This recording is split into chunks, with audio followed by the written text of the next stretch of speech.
The inferiority complex of old Sippy. I checked the man with one of my glances. I was astounded and shocked. "Not another word, Jeeves," I said. "You've gone too far. Hats, yes. Socks, yes. Coats, trousers, shirts, ties, and spats, absolutely. On all these things I defer to your judgment, but when it comes to vases, no. Very good, sir. You say that this vase is not in harmony with the appointments of the room, whatever that means, if anything. I deny this, Jeeves, in toto. I like this vase. I call it decorative, striking, and all in all an exceedingly good 15 bobs worth." "Very good, sir. That's that, then. If anybody rings up, I shall be closeted during the next hour with Mr. Sipley at the offices of the Mayfair Gazette." I beetled off with a fairish amount of restrained hauteur, for I was displeased with the man.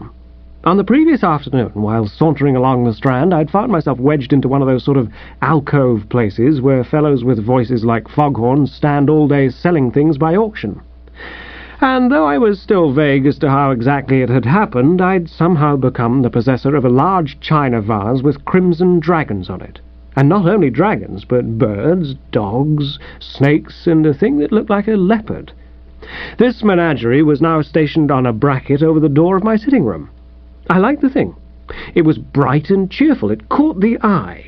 And that was why, when Jeeves, wincing a bit, had weighed in with some perfectly gratuitous art criticism, I ticked him off with no little vim. "Ne suta ultra whatever it is," I would have said to him if I'd thought of it.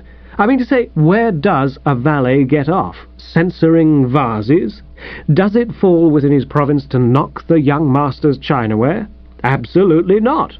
And so I told him.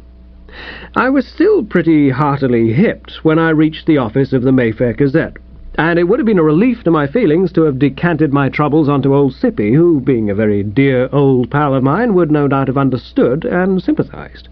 But when the office boy had slipped me through into the inner cubbyhole where the old lad performed his editorial duties, he seemed so preoccupied that I hadn't the heart. All these editor blokes, I understand, get pretty careworn after they've been on the job for a while. 6 months before, Sippy had been a cheery cove full of happy laughter, but at that time he was what they call a freelance, bunging in a short story here and a set of verses there, and generally enjoying himself. Ever since he'd become editor of this rag, I'd sensed a change, so to speak. Today he looked more editorial than ever, so, shelving my own worries for the nonce, I endeavoured to cheer him up by telling him how much I'd enjoyed his last issue. As a matter of fact, I hadn't read it, but we Woosters don't shrink from subterfuge when it's a question of bracing up a buddy. The treatment was effective. He showed animation and verve. You really liked it? Red-hot old thing. Full of good stuff, eh? Packed. That poem, Solitude. What a gem! A genuine masterpiece. Pure Tabasco. Who wrote it? It was signed, said Sippy, a little coldly. I keep forgetting names. It was written, said Sippy, by Miss Gwendolen Moon. Have you ever met Miss Moon, Bertie? Not to my knowledge. A nice girl? My God, said Sippy. I looked at him keenly. If you ask my Aunt Agatha, she'll tell you, in fact, she's quite likely to tell you, even if you don't ask her, that I'm a vapid and irreflective chump. Barely sentient was the way she once described me, and I'm not saying that in a broad, general sense she isn't right. But there is one department of life in which I am Hawkshaw the detective in person. I can recognize love's young dream more quickly than any other bloke of my weight and age in the metropolis. So many of my pals have copped it in the past few years that now I can spot it a mile off on a foggy day. Sippy was leaning back in his chair, chewing a piece of India rubber with a far-off look in his eyes, and I formed my diagnosis instantly. "Tell all, laddie," I said. "Bertie, I love her." "Have you told her so?" "How can I?" "Well, I don't see why not. Quite easy to bring into the general conversation." Sippy groaned hollowly. "Do you know what it is, Bertie, to feel the humility of a worm?" "Rather. I do sometimes with Jeeves. But today he went too far. You'll scarcely credit it, old man, but he had the crust to criticize a vase, which she's so far above me. Tall girl. Spiritually. She's all soul. And what am I? Earthy. Oh, would you say that? I would. Have you forgotten that a year ago I did 30 days without the option for punching a policeman in the stomach on boat race night? But you were whiffled at the time. Exactly. What right has an inebriated jailbird to aspire to a goddess? My heart bled for the poor old chap. Aren't you exaggerating things a trifle, old lad? I said. Everybody who has had a gentle upbringing gets a bit sozzled on boat race night, and the better element nearly always have trouble with a gendarme. He shook his head. It's no good, Bertie. You mean well, but words are useless. No, I can but worship from afar. When I'm in her presence, a strange numbness comes over me. My tongue seems to get entangled with my tonsils. I could no more muster up the nerve to propose to her than... "Come in!" he shouted. For just as he was beginning to go nicely and display a bit of eloquence, a knock had sounded on the door. In fact, not so much a knock as a bang or even a slosh. And there now entered a large, important-looking bird with penetrating eyes, a Roman nose, and high cheekbones.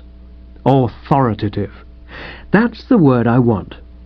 I didn't like his collar, and Jeeves would have had a thing or two to say about the sit of his trousers.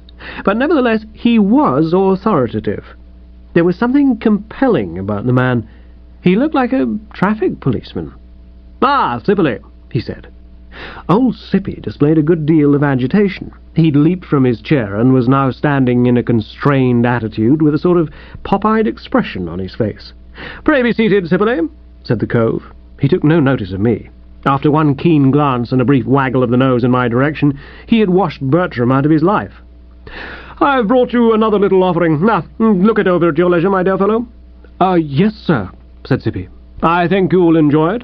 But there is just one thing. I should be glad, Sippily, if you would give it a little better display, a rather more prominent position in the paper than you accorded to my landmarks of old Tuscany.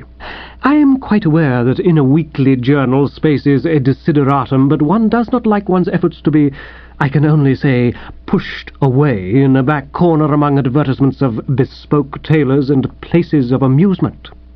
He paused, and a nasty gleam came into his eyes. "You will bear this in mind, Sippily?" "Yes, sir," said Sippy.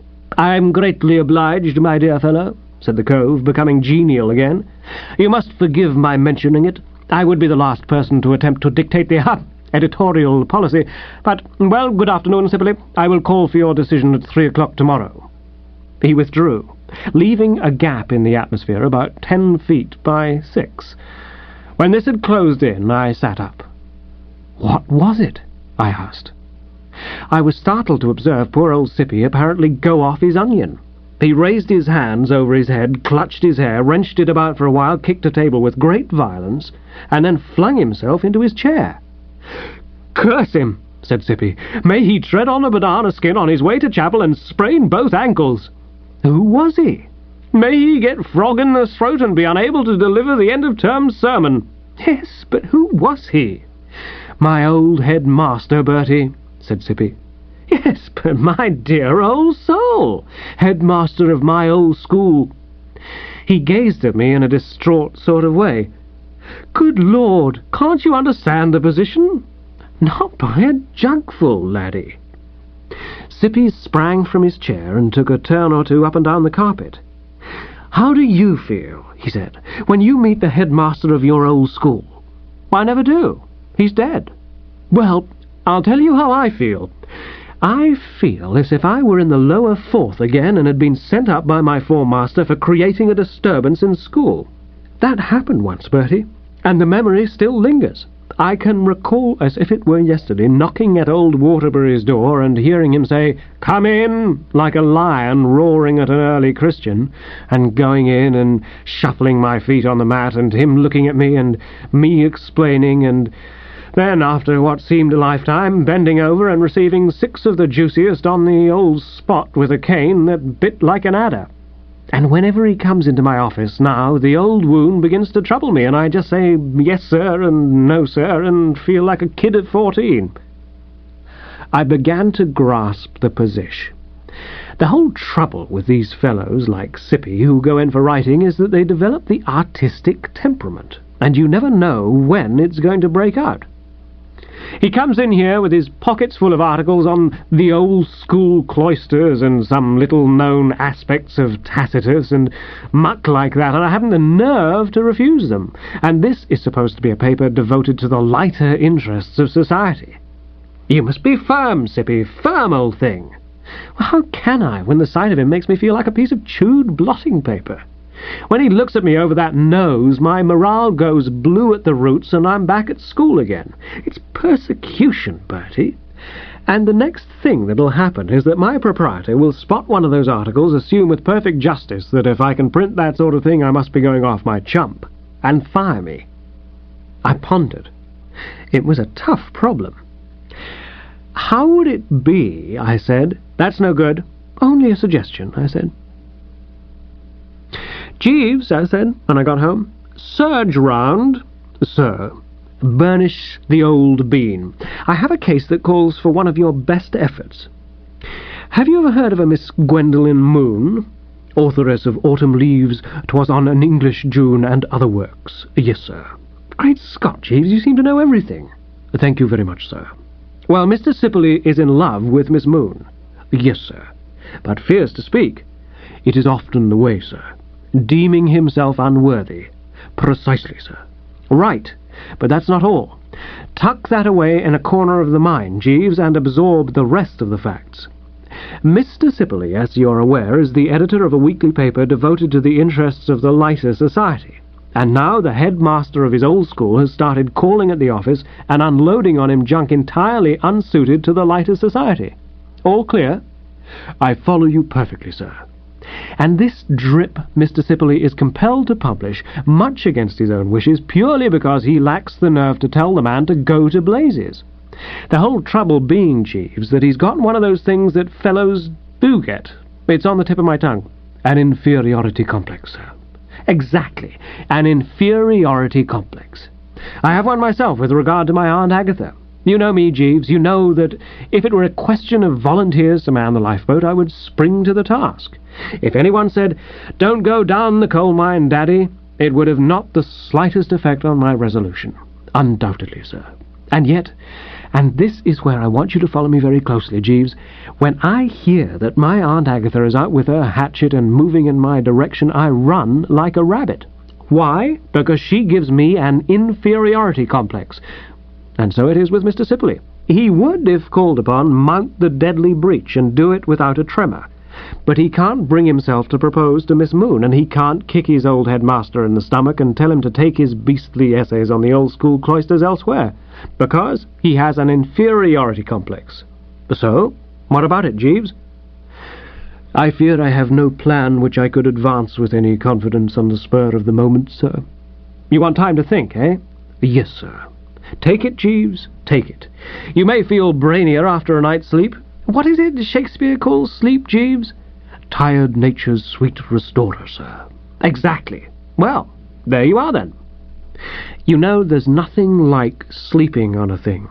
Scarcely had I woken up next morning when I discovered that while I slept, I'd got the whole binge neatly into order and worked out a plan Foch might have been proud of. I rang the bell for Jeeves to bring me my tea. I rang again, but it must have been 5 minutes before the man showed up with the steaming. "I beg your pardon, sir," he said when I reproached him. "I didn't hear the bell. I was in the sitting-room, sir." "Ah," I said, sucking down a spot of the mixture. "Doing this and that, no doubt?" "Dusting your new vase, sir." My heart warmed to the fellow. If there's one person I like, it's the chap who isn't too proud to admit it when he's in the wrong. No actual statement to that effect had passed his lips, of course, but we Woosters can read between the lines. I could see that he was learning to love the vase. "How does it look?" "Yes, sir." A bit cryptic, but I let it go. "Jeeves," I said. "Sir." "That matter we were in conference about yestereen." "The matter of Mr. Sibley, sir?" "Precisely. Don't worry yourself any further. Stop the brain working. I shall not require your services. I have found the solution. It came on me like a flash." "Indeed, sir." "Just like a flash. In a matter of this kind, Jeeves, the first thing to do is to study... what's the word I want?" "I couldn't say, sir." "Quite a common word, though long." "Psychology, sir?" The exact noun. It is a noun. Yes, sir. Spoken like a man. Well, Jeeves, direct your attention to the psychology of old Sippy. Mr. Sipley, if you follow me, is in the position of a man from whose eyes the scales have not fallen. The task that faced me, Jeeves, was to discover some scheme which would cause those scales to fall. You get me? Not entirely, sir. Well, what I'm driving at is this. At present, this headmaster bloke, this Waterbury, is tramping all over Mr. Sipley because he's hedged about with dignity, if you understand what I mean. Years have passed. Mr. Sipley now shaves daily and is in an important editorial position. But he can never forget that this bird once gave him 6 of the juiciest. Result, an inferiority complex. The only way to remove that complex, Jeeves, is to arrange that Mr. Sipley shall see this Waterbury in a thoroughly undignified position. This done, the scales will fall from his eyes. You must see that for yourself, Jeeves. Take your own case. No doubt there are a number of your friends and relations who look up to you and respect you greatly. But suppose one night they were to see you in an advanced state of intoxication dancing the Charleston in your underwear in the middle of Piccadilly Circus. The contingency is remote, sir. Ah, but suppose they did. The scales would fall from their eyes, what? Very possibly, sir. Take another case. Do you remember a year ago or so the occasion when my Aunt Agatha accused the maid at that French hotel of pinching her pearls, only to discover that they were still in her drawer? Yes, sir. Whereupon she looked the most priceless ass. You'll admit that. Certainly I have seen Mrs. Spencer Gregson appear to greater advantage than at that moment, sir. Exactly. Now, follow me like a leopard.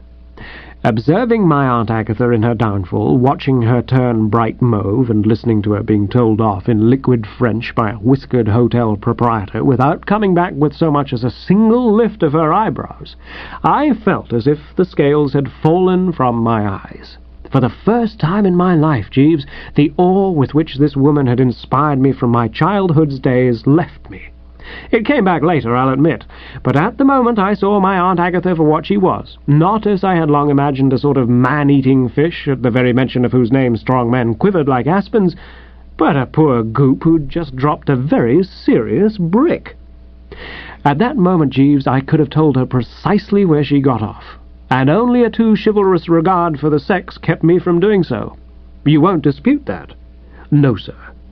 Well, then, my firm conviction is that the scales will fall from Mr. Sipley's eyes when he sees this Waterbury, this old headmaster, stagger into his office covered from head to foot with flour. Flour, sir? Flour, Jeeves. But why should he pursue such a course, sir? Because he won't be able to help it.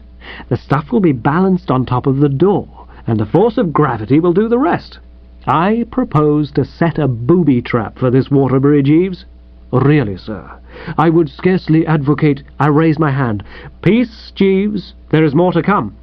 You haven't forgotten that Mr. Sipley loves Miss Gwendolen Moon, but fears to speak? I bet you'd forgotten that. No, sir. Well, then, my belief is that once he finds he's lost his awe of this Waterbury, he'll be so supremely braced that there'll be no holding him. He'll rush right off and bung his heart at her feet, Jeeves. Well, sir. Jeeves, I said a little severely, whenever I suggest a plan or scheme or course of action, you're too apt to say, well, sir, in a nasty tone of voice. I don't like it, and it's a habit you should check. The plan or scheme or course of action which I have outlined contains no flaw. If it does, I should like to hear it. Well, sir. Jeeves, I beg your pardon, sir. I was about to remark that in my opinion you are approaching Mr. Sipley's problem in the wrong order. How do you mean, the wrong order?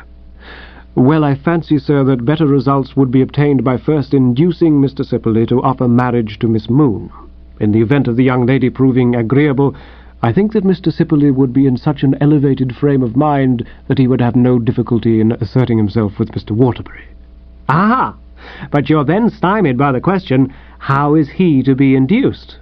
It had occurred to me, sir, that as Miss Moon is a poetess and of romantic nature, it might have weight with her if she heard that Mr. Sipley had met with a serious injury and was mentioning her name.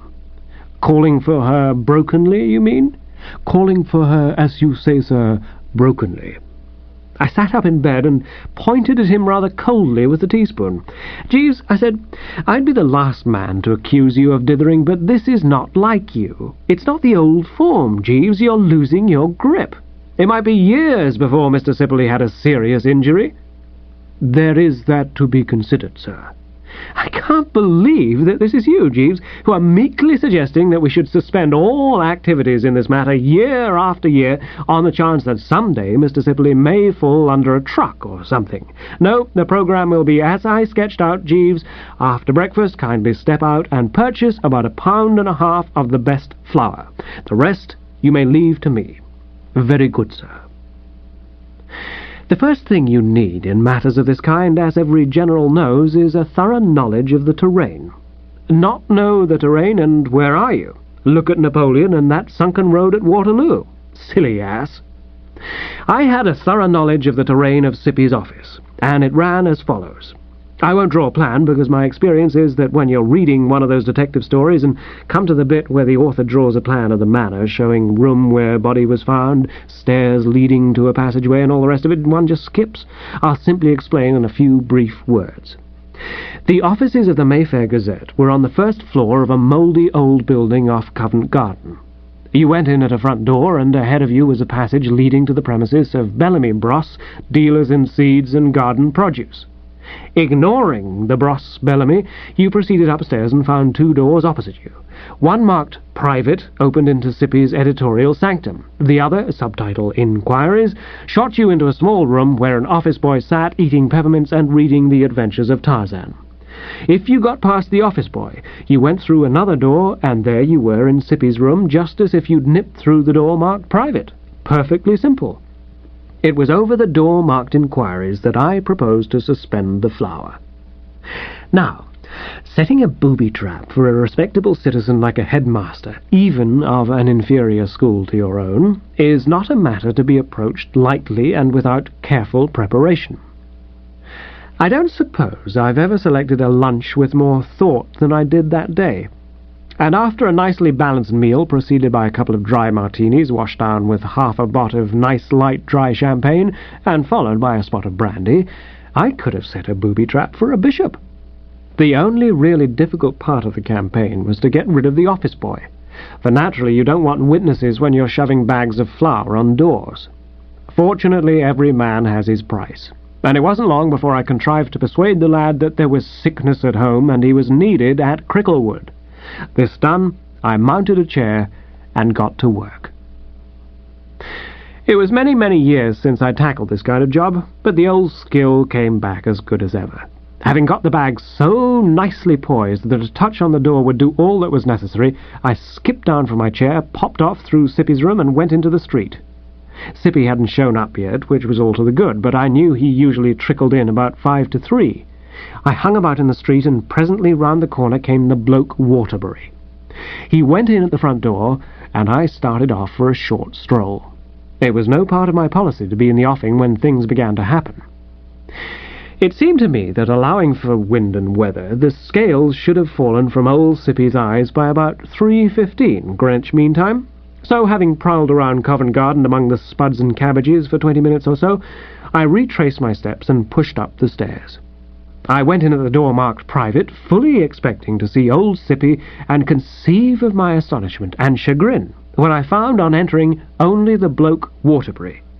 He was seated at Sippy's desk, reading a paper as if the place belonged to him. And, moreover, there was a flower on his person, not a trace. "Great Scott!" I said. It was a case of the sunken road, after all. But, dash it, how could I have been expected to take into consideration the possibility that this cove, headmaster though he was, would have had the cold nerve to walk into Sippy's private office instead of pushing in a normal and orderly manner through the public door? He raised the nose and focused me over it. "Yes, I was looking for old Sippy. Mr. Sibley has not yet arrived." He spoke with a good deal of pique, seeming to be a man who was not used to being kept waiting. "Well, how is everything?" I said, to ease things along. He had started reading again. He looked up as if he found me pretty superfluous. "I beg your pardon?" "Oh, nothing. You spoke. I only said, how is everything, don't you know?" How is what? Everything. I fail to understand you. Let it go, I said. I found a certain difficulty in boosting along the chit-chat. He wasn't a responsive cove. Nice day, I said. Quite. But they say the crops need rain. He had buried himself in his paper once more and seemed peeved this time on being lugged to the surface. What? The crops. The crops? Crops. What crops? Oh, just crops. He laid down his paper. You appear to be desirous of giving me some information about crops. What is it? I hear they need rain. Indeed. That concluded the small talk. He went on reading, and I found a chair and sat down and sucked the handle of my stick. And so the long day wore on. It may have been some 2 hours later, or it may have been about 5 minutes, when there became audible in the passage outside a strange wailing sound, as of some creature in pain. The bloke Waterbury looked up. I looked up. The wailing came closer. It came into the room. It was Sippy, singing. I love you, that's all I can say. I love you, the same old... He suspended the chant not too soon for me. Oh, hello, he said. I was amazed. The last time I'd seen old Sippy, you must remember, he had had all the appearance of a man who didn't know it was loaded. Haggard, drawn face, circles under the eyes, all that sort of thing. And now, not much more than 24 hours later, he was simply radiant. His eyes sparkled, his mobile lips were curved in a happy smile. He looked as if he'd been taking as much as will cover a sixpence every morning before breakfast for years. "Hello, Bertie," he said. "Hello, Waterbury, old man. Sorry I'm late." The bloke Waterbury seemed by no means pleased at this cordial form of address. He froze visibly. "You are exceedingly late. I may mention that I have been waiting for upwards of half an hour, and my time is not without its value." Sorry, said Sippy jovially. "You wanted to see me about that article on the Elizabethan dramatists you left here yesterday, didn't you? Well, I've read it, and I'm sorry to say, Waterbury, my dear chap, that it's NG. I beg your pardon? No earthly use to us. Quite the wrong sort of stuff. This paper is supposed to be all light society interest, what the debutante will wear for Goodwood, you know, and I saw Lady Betty Bootle in the park yesterday. She is, of course, the sister-in-law of the Duchess of Peebles, cuckoo to her intimates, all that kind of rot. My readers don't want stuff about Elizabethan dramatists. Sippily!" Old Sip reached out and patted him in a paternal manner on the back. "Now listen, Waterbury," he said kindly. "You know as well as I do that I hate to turn down an old pal, but I have my duty to the paper. Still, don't be discouraged. Keep trying and you'll do fine. There's a lot of promise in your stuff, but you want to study your market. Keep your eyes open and see what editors read. Now, just as a suggestion, why not have a dash at a light, breezy article on pet dogs? You've probably noticed that the pug, once so fashionable, has been superseded by the Peak, the Griffin, and the Sealyham. Work on that line and—" The bloke Waterbury navigated towards the door. "I have no desire to work on that line, as you put it," he said stiffly. "If you do not require my paper on the Elizabethan dramatists, I shall no doubt be able to find another editor whose tastes are more in accord with my work." "The right spirit, absolutely, Waterbury," said Sippy cordially. "Never give in. Perseverance brings home the gravy. If you get an article accepted, send another article to that editor. If you get an article refused, send that article to another editor. Carry on, Waterbury. I shall watch your future progress with considerable interest." "Thank you," said the bloke Waterbury bitterly. "This expert advice should prove most useful." He biffed off, banging the door behind him, and I turned to Sippy, who was swerving about the room like an exuberant snipe. "Sippy? Nay, what? Can't stop, Bertie, can't stop. Only looked in to tell you the news. I'm taking Gwendolen to tea at the Carlton. I'm the happiest man in the world, Bertie. Engaged, you know. Betrothed, all washed up and signed on the dotted line. Wedding, June 1st at 11 a.m. sharp at St. Peter's, Eaton Square. Presents should be delivered before the end of May. But Sippy, come to roost for a second. How did this happen? I thought, well, it's a long story, much too long to tell you now. Ask Jeeves. He came along with me and was waiting outside. But when I found her bending over me, weeping, I knew that a word from me was all that was needed. I took her little hand in mine and... What do you mean, bending over you? Where? In your sitting room. Why? Why what? Why was she bending over you? Because I was on the floor, ass. Naturally a girl would bend over a fellow who was on the floor. Goodbye, Bertie. I must rush. He was out of the room before I knew he'd started. I followed at a high rate of speed, but he was down the stairs before I reached the passage. I legged it after him, but when I got into the street, it was empty. No, not absolutely empty. Jeeves was standing on the pavement, gazing dreamily at a Brussels sprout which lay in the fairway. "Mr. Sibley has this moment gone, sir," he said as I came charging out. I halted and mopped the brow. "Jeeves," I said, "what has been happening?"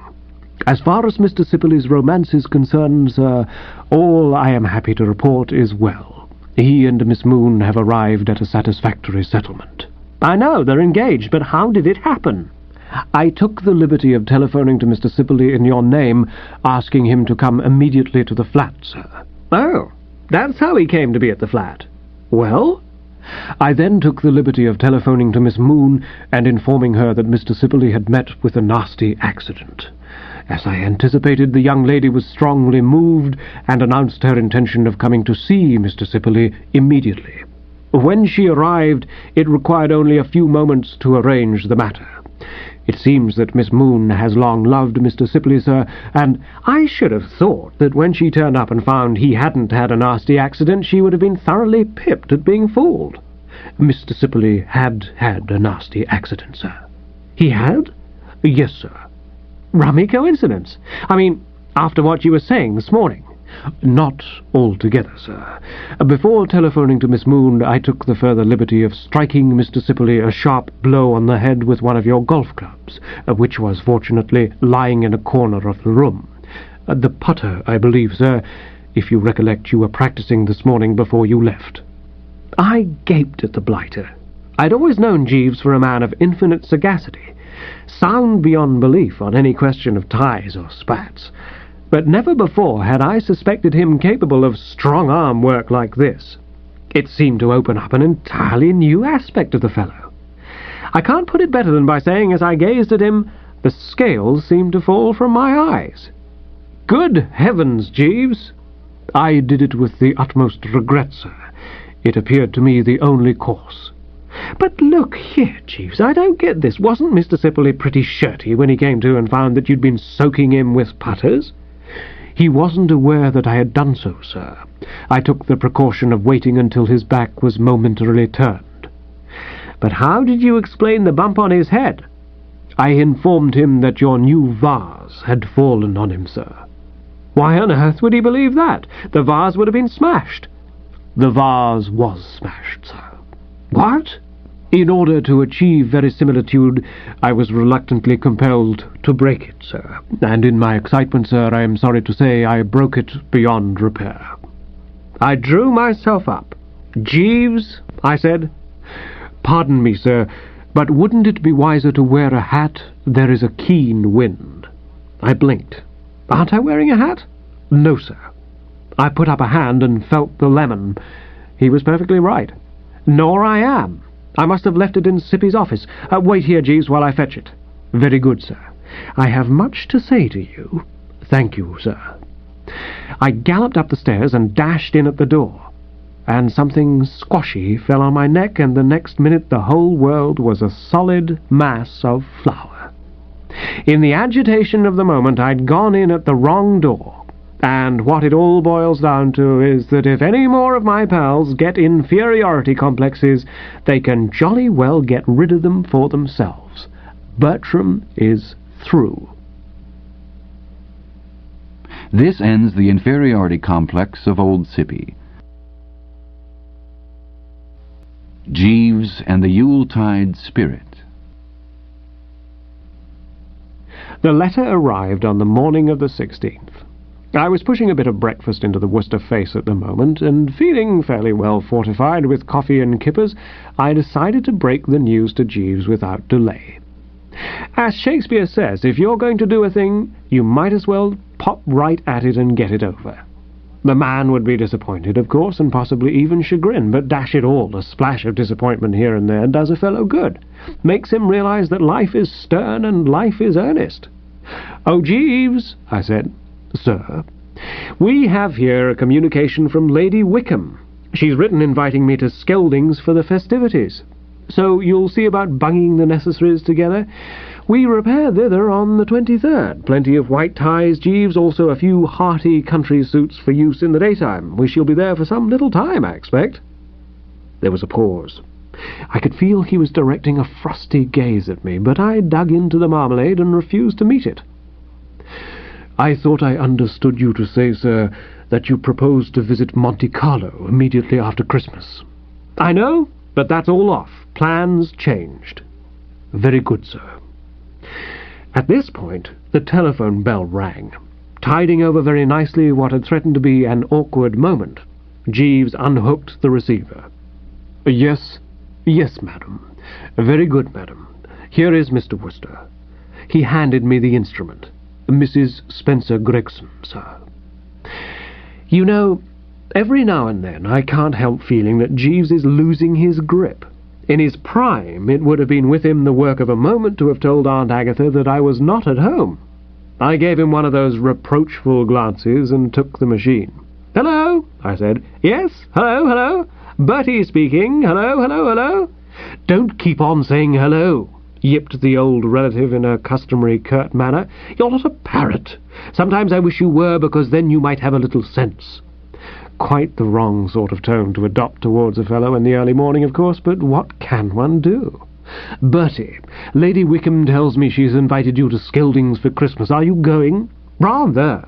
"Well, mind you behave yourself. Lady Wickham is an old friend of mine." I was in no mood for this sort of thing over the telephone. Face to face, I'm not saying, but at the end of a wire, no. "I shall naturally endeavour, Aunt Agatha," I replied stiffly, "to conduct myself in a manner befitting an English gentleman paying a visit." "What did you say? Speak up, I can't hear." "I said right-ho." "Oh, well, mind you do. But there's another reason why I particularly wish you to be as a little of an imbecile as you can manage while at Skeldings. Sir Roderick Glossop will be there." "What? Don't bellow like that. You nearly deafened me." "Did you say Sir Roderick Glossop?" "I did. You don't mean Tuppy Glossop?" "I mean Sir Roderick Glossop, which was my reason for saying Sir Roderick Glossop. Now, Bertie, I want you to listen to me attentively. Are you there? Yes? Still here? Well, then, listen. I have at last succeeded, after incredible difficulty, and in face of all the evidence, in almost persuading Sir Roderick that you are not actually insane. He's prepared to suspend judgment until he's seen you once more, on your behaviour at Skeldings, therefore." But I'd hung up the receiver. Shaken. That's what I was. S to the core. Stop me if I've told you this before, but in case you don't know, let me just mention the facts in the matter of this Glossop. He was a formidable old bird with a bald head and outsize eyebrows, by profession a loony doctor. How it happened I couldn't tell you to this day, but I once got engaged to his daughter Honoria, a ghastly dynamic exhibit who read Nietzsche and had a laugh like waves breaking on a stern and rock-bound coast. The fixture was scratched owing to events occurring which convinced the old boy that I was off my napper, and since then he's always had my name on the top of his list of loonies I have lunched with. It seemed to me that even at Christmas time, with all the peace on earth and goodwill towards men that there is knocking about at that season, a reunion with this bloke was likely to be tough going. If I hadn't had more than one particularly good reason for wanting to go to Skeldings, I'd have called the thing off. "Jeeves," I said, all of a twitter, "do you know what? Sir Roderick Glossop's going to be at Lady Wickham's." "Very good, sir. If you've finished the breakfast, I will clear away." Cold and haughty. No simp, none of the rallying round spirit which one likes to see. As I'd anticipated, the information that we weren't going to Monte Carlo had got in amongst him. There is a keen sporting streak in Jeeves, and I knew he'd been looking forward to a little flutter at the tables. "We Woosters can wear the mask." I ignored his lack of decent feeling. "Do so, Jeeves," I said proudly, "and with all convenient speed." Relations continued pretty fairly strained all through the rest of the week. There was a frigid detachment in the way the man brought me my dollop of tea in the mornings. Going down to Skelding's in the car on the afternoon of the 23rd, he was aloof and reserved. And before dinner on the first night of my visit, he put the studs in my dress shirt in what I can only call a marked manner. The whole thing was extremely painful, and it seemed to me, as I lay in bed on the morning of the 24th, that the only step to take was to put the whole facts of the case before him, and trust to his native good sense to effect an understanding. I was feeling considerably in the pink that morning. Everything had gone like a breeze. My hostess, Lady Wickham, was a beaky female, built far too closely on the lines of my Aunt Agatha for comfort, but she had seemed matey enough on my arrival. Her daughter, Roberta, had welcomed me with a warmth which, I'm bound to say, had set the old heartstrings fluttering a bit, and Sir Roderick, in the brief moment we had had together, appeared to have let the Yuletide spirit soak into him to the most amazing extent. When he saw me, his mouth sort of flickered at one corner, which I took to be his idea of smiling, and he said, "Ha, young man!" Not particularly chummily, but he said it, and my view was that it practically amounted to the lion lying down with the lamb. So, all in all, life at this juncture seemed pretty well to the mustard, and I decided to tell Jeeves exactly how matters stood. "Jeeves," I said, as he appeared with the steaming, "Sir, touching on this business of our being here, I'd like to say a few words of explanation. I consider that you have a right to the facts. Sir, I'm afraid scratching that Monte Carlo trip has been a bit of a jar for you, Jeeves." "Not at all, sir." "Oh, yes, it has. The heart was set on wintering in the world's good old plague spot, I know. I saw your eye light up when I said we were due for a visit there. You snorted a bit, and your fingers twitched. I know. And now that there's been a change of programme, the iron has entered into your soul." "Not at all, sir." "Oh, yes, it has. I've seen it." "Very well, then. What I wish to impress upon you, Jeeves, is that I haven't been actuated in this matter by any mere idle whim. It was through no light and airy caprice that I accepted this invitation to Lady Wickham's. I've been angling for it for weeks, prompted by many considerations. In the first place, does one get the Yuletide spirit at a spot like Monte Carlo? Does one desire the Yuletide spirit, sir?" "Certainly one does. I'm all for it." "Well, that's one thing. Now here's another. It was imperative that I should come to Skelding's for Christmas, Jeeves, because I knew that young Tuppy Glossop was going to be here." "Sir Roderick Glossop, sir?" "His nephew. You may have observed hanging about the place a fellow with light hair and a Cheshire cat grin. That's Tuppy, and I've been anxious for some time to get to grips with him. I have it in for that man of Ross. Listen to the facts, Jeeves, and tell me if I'm not justified in planning a hideous vengeance." I took a sip of tea, for the mere memory of my wrongs had shaken me. "In spite of the fact that young Tuppy is the nephew of Sir Roderick Glossop, at whose hands, Jeeves, as you're aware, I've suffered much, I fraternized with him freely, both at the Drones Club and elsewhere. I said to myself that a man is not to be blamed for his relations, and that I'd hate to have my pals hold my Aunt Agatha, for instance, against me. Broad-minded, Jeeves, I think." "Extremely, sir." "Well, then, as I say, I sought this Tuppy out, Jeeves, and hobnobbed, and what do you think he did?" "I couldn't say, sir. I'll tell you. One night after dinner at the Drones, he betted me I wouldn't swing myself across the swimming bath by the ropes and rings. I took him on, and was buzzing along in great style until I came to the last ring, and then I found that this fiend in human shape had looped it back against the rail, thus leaving me hanging in the void with no means of getting ashore to my home and loved ones. There was nothing for it but to drop into the water. He told me that he'd often caught fellows that way, and what I maintain, Jeeves, is that if I can't get back at him somehow at Skelding's, with all the vast resources which a country house affords at my disposal, I'm not the man I was." "I see, sir." There was still something in his manner which told me that even now he lacked complete sympathy and understanding, so, delicate though the subject was, I decided to put all my cards on the table. "And now, Jeeves, we come to the most important reason why I had to spend Christmas at Skelding's. "Jeeves," I said, diving into the old cup once more for a moment and bringing myself out wreathed in blushes, "the fact of the matter is, I'm in love. Indeed, sir." "You've seen Miss Roberta Wickham?" "Yes, sir." "Very well, then." There was a pause while I let it sink in. "During your stay here, Jeeves," I said, "you will no doubt be thrown a good deal together with Miss Wickham's maid. On such occasions, pitch it strong." "Sir?" "You know what I mean. Tell her I'm rather a good chap. Mention my hidden depths. These things get around. Dwell on the fact that I have a kind heart and was runner-up in the squash handicap at the Drones this year. A boost is never wasted, Jeeves." "Very good, sir. But what?" "Well, sir, I wish you wouldn't say 'well, sir' in that soupy tone of voice. I've had to speak to you of this before. The habit is one that's growing upon you. Check it. What's on your mind?" "I hardly like to take the liberty." "Carry on, Jeeves. We're always glad to hear from you, always." "What I was about to remark, if you'll excuse me, sir, was that I would scarcely have thought Miss Wickham a suitable—" "Jeeves," I said coldly, "if you have anything to say against the lady, it had better not be said in my presence." "Very good, sir." "Or anywhere else, for that matter. What's your kick against Miss Wickham?" "Oh, really, sir." "Jeeves, I insist. This is a time for plain speaking. You've beefed about Miss Wickham. I wish to know why." "It merely crossed my mind, sir, that for a gentleman of your description, Miss Wickham is not a suitable mate."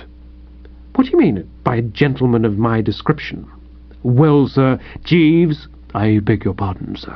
The expression escaped me inadvertently.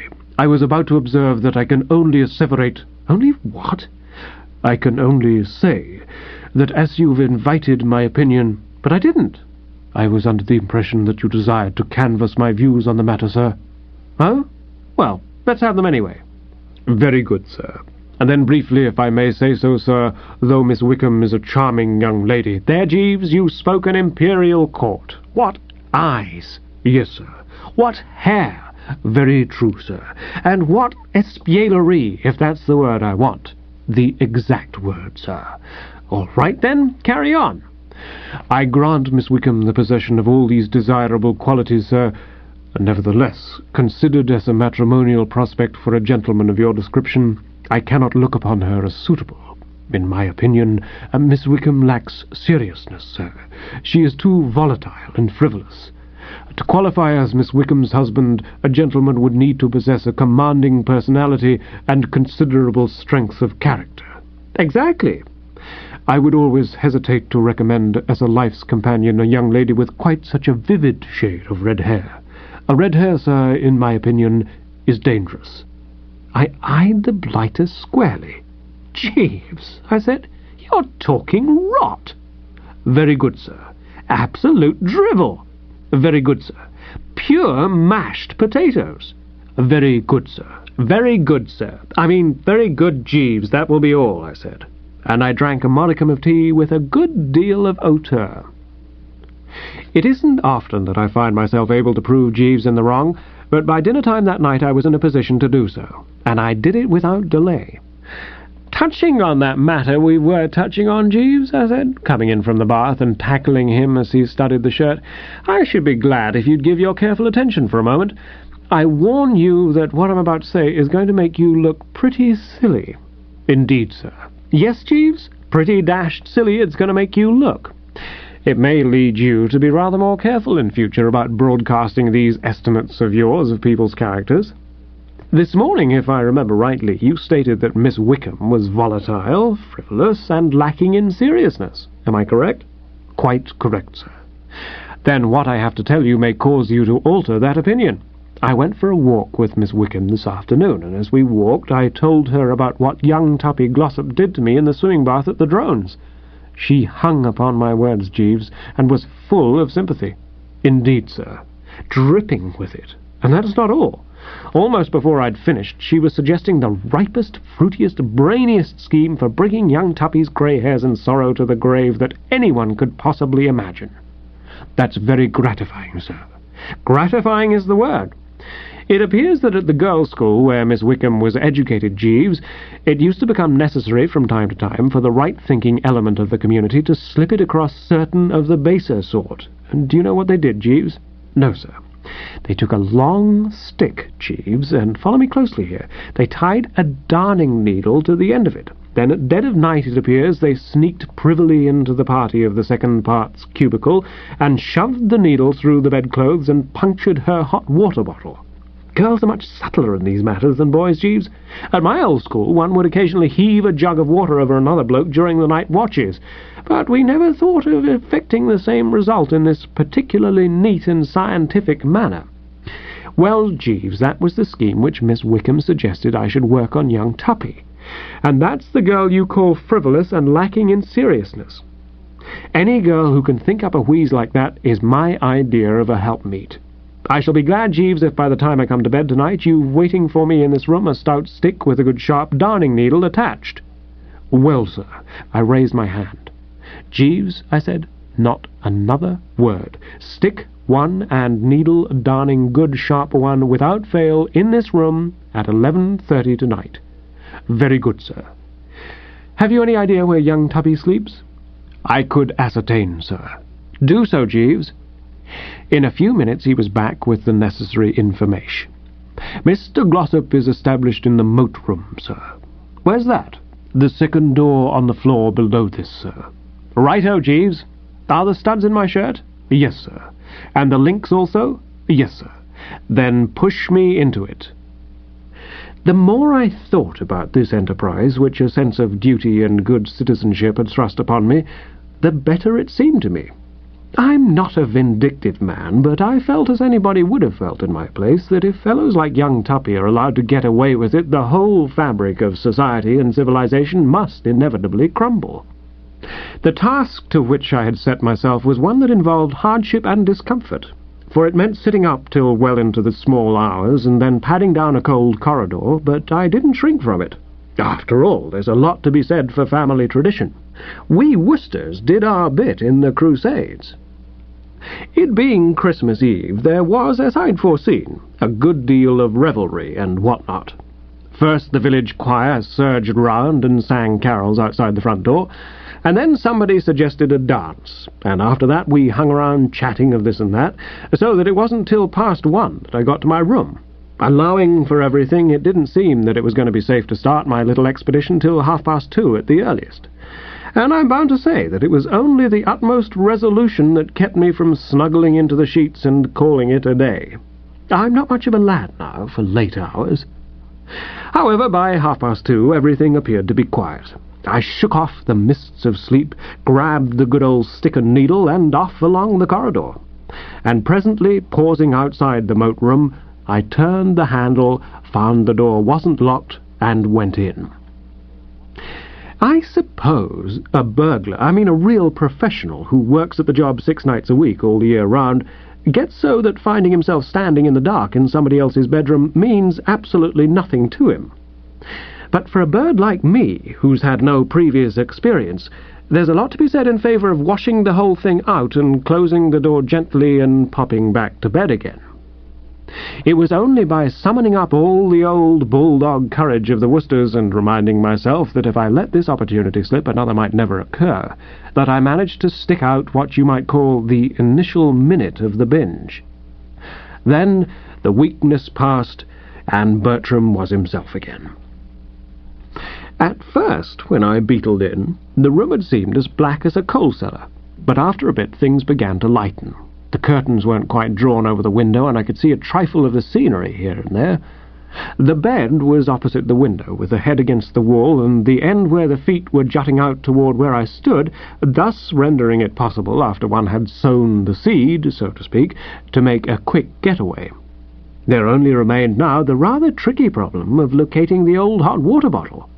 I mean to say, the one thing you can't do if you want to carry a job like this through with secrecy and dispatch is to stand at the end of the fellow's bed jabbing the blankets at random with a darning needle.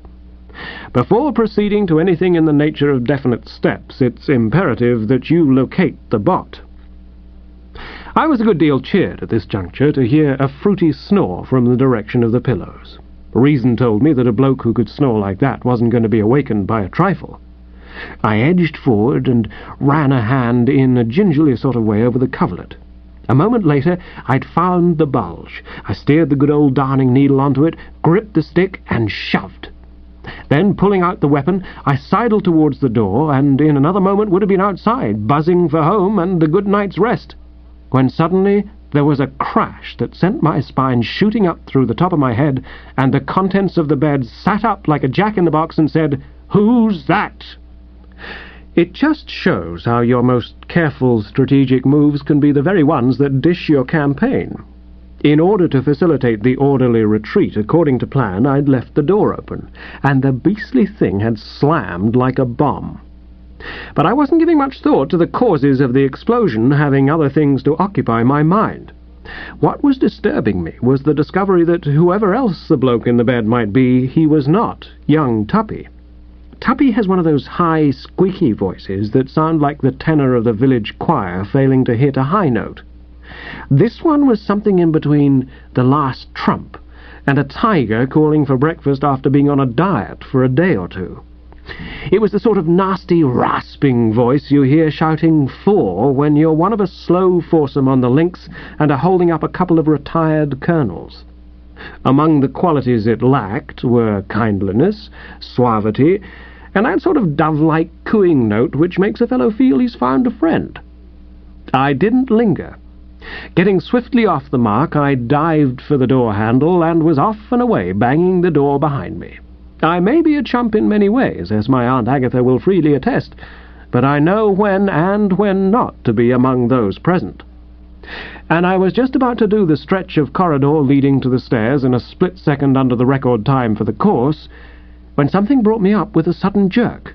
One moment I was all dash and fire and speed. The next, an irresistible force had checked me in my stride and was holding me straining at the leash, as it were. You know, sometimes it seems to me as if fate were going out of its way to such an extent to snooter you that you wonder if it's worthwhile continuing the struggle. The night being a trifle chillier than the dickens, I had donned for this expedition a dressing gown. It was the tale of this infernal garment that had caught in the door and pipped me at the 11th hour. The next moment the door had opened, light was streaming through it, and the bloke with the voice had grabbed me by the arm. It was Sir Roderick Glossop. The next thing that happened was a bit of a lull in the proceedings. For about 3 1/4 seconds, or possibly more, we just stood there drinking each other in, so to speak, the old boy still attached with a limpet-like grip to my elbow.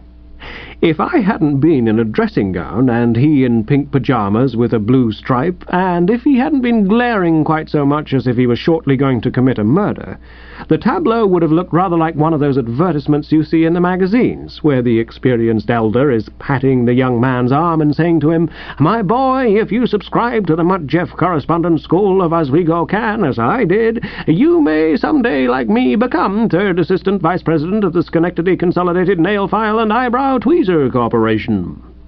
"You," said Sir Roderick finally. And in this connection, I want to state that it's all rot to say you can't hiss a word that hasn't an S in it. The way he pushed out that "you" sounded like an angry cobra, and I'm betraying no secrets when I mention that it did me no good whatsoever.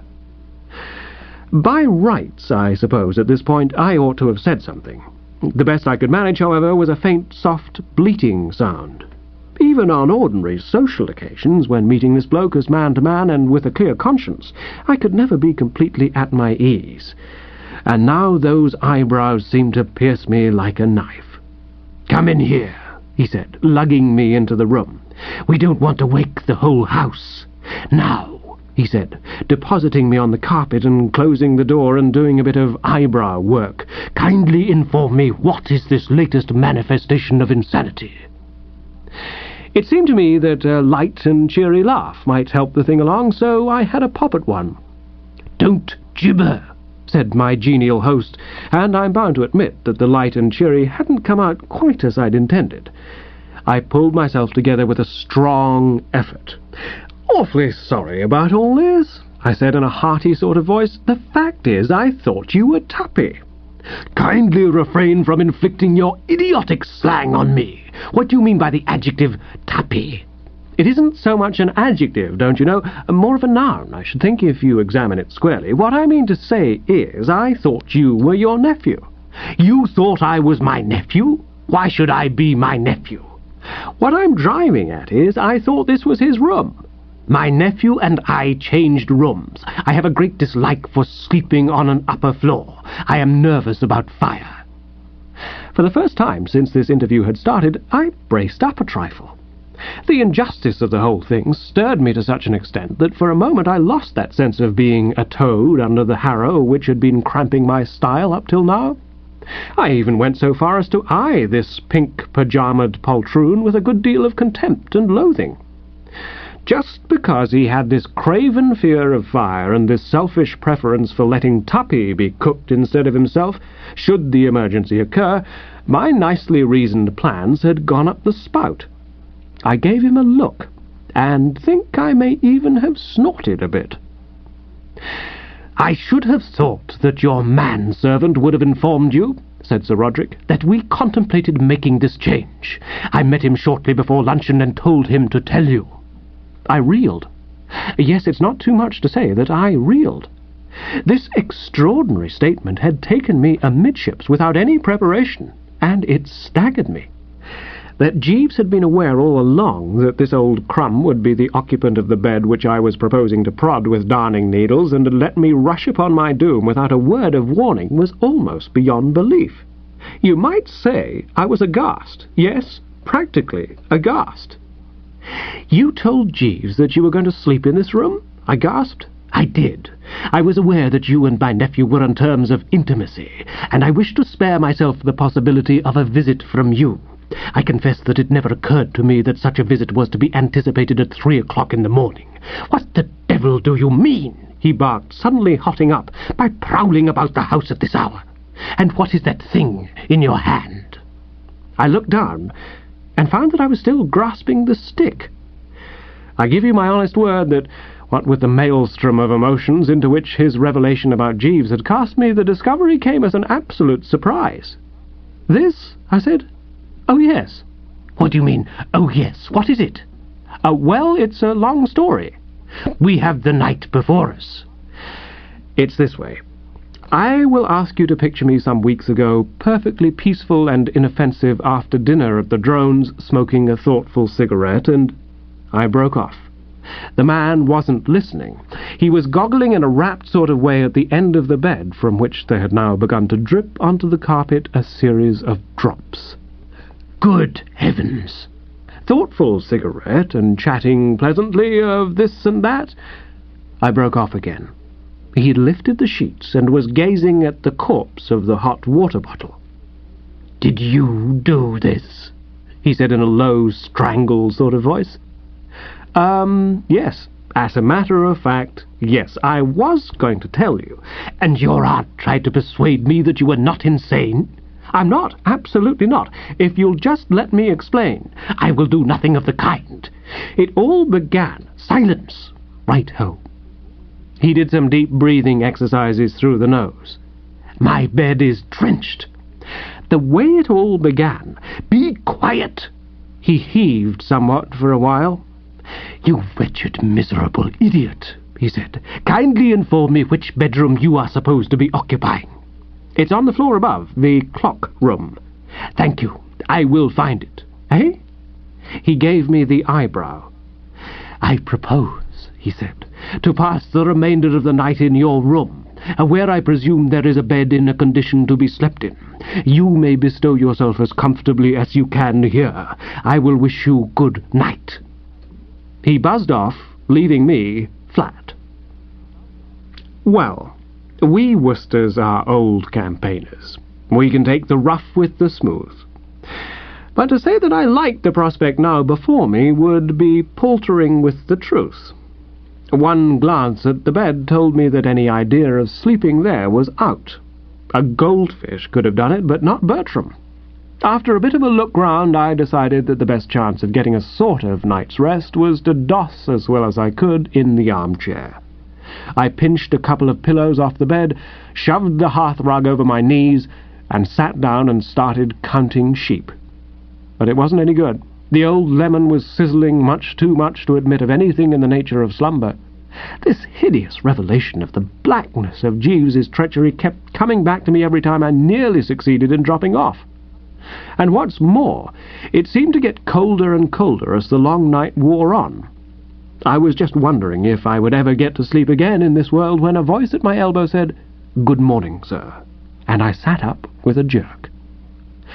I could have sworn I hadn't so much as dozed off for even a minute, but apparently I had, for the curtains were drawn back and daylight was coming in through the window, and there was Jeeves standing beside me with a cup of tea on a tray. "Merry Christmas, sir." I reached out a feeble hand for the restoring brew. I swallowed a mouthful or two and felt a little better. I was aching in every limb, and the dome felt like lead, but I was now able to think with a certain amount of clearness, and I fixed the man with a stony eye and prepared to let him have it. "You think so, do you?" I said. "Much, let me tell you, depends on what you mean by the adjective merry. If, moreover, you suppose that it's going to be merry for you, correct that impression." "Jeeves," I said, taking another half-oz of tea and speaking in a cold, measured voice, "I wish to ask you one question. Did you or did you not know that Sir Roderick Glossop was sleeping in this room last night?" "Yes, sir." "You admit it?" "Yes, sir." "And you didn't tell me?" "No, sir. I thought it would be more judicious not to do so." "Jeeves, if you will allow me to explain, sir." "Explain?"